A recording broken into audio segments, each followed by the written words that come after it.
Kebanggaan di hati, Pancasila sakti.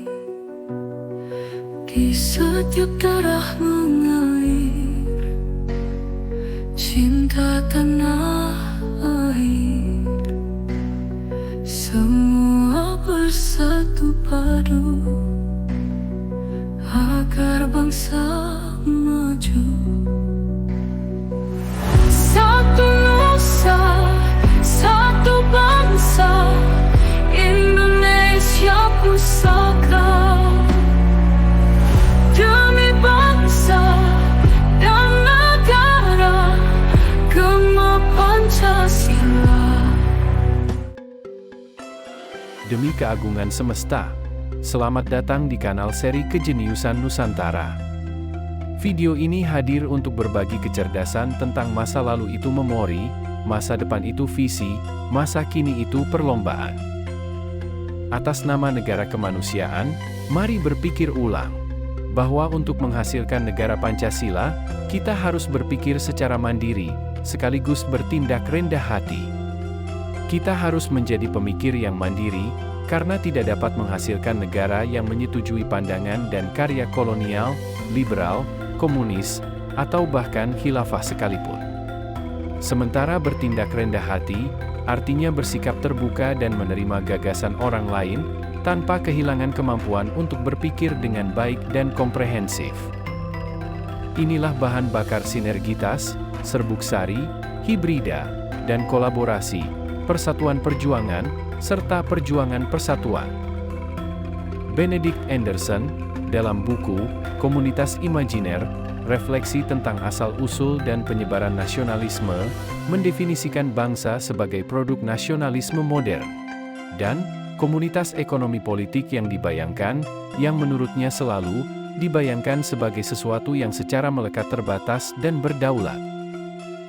Maka, Indonesia adalah komunitas yang dibayangkan, sebab tidak mungkin bagi semua anggotanya untuk saling mengenal secara manual.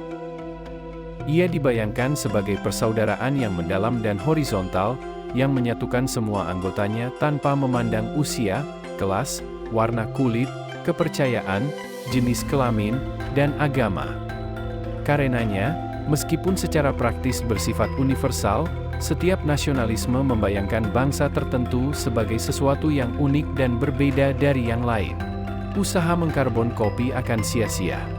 Proyek meniru, bahkan menjajahnya, terbukti kalah.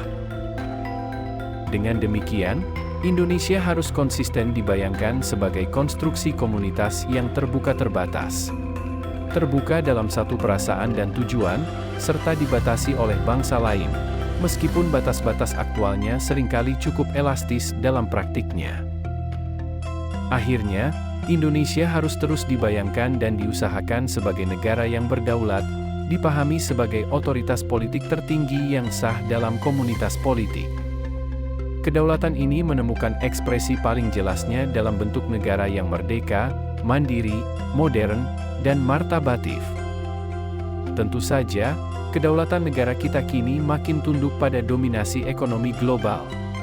Namun, revolusi kedaulatan tersebut tidak memudar. Sebaliknya, nasionalisme dan gerak kemerdekaan baru justru semakin populer. Di dunia yang makin serakah, kalasuba, dan tidak terkendali akibat globalisasi, jaminan makna dan keberlanjutan negara Pancasila menjadi semakin menarik untuk diperjuangkan. Ya, berjuang menjadi patriot sejati, yang berpikir dan bertindak revolusioner, menjadi keharusan. Itu panggilan suci sejarah kita. Sejarah dari mimpi bersama, karena tidur di atas tanah, air, dan udara yang sama. Tetapi ingat, perlombaan kejeniusan sejati harus dipandu oleh perasaan cinta yang luar biasa, sehingga selalu berkarya.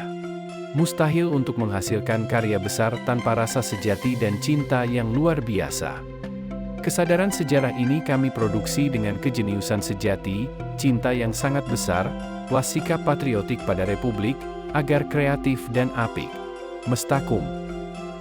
Masa lalu itu memori, masa depan itu visi, masa kini itu perlombaan. Oleh U.J. Haryono. Sampai jumpa di seri Kejeniusan Nusantara berikutnya. Salam Indonesia.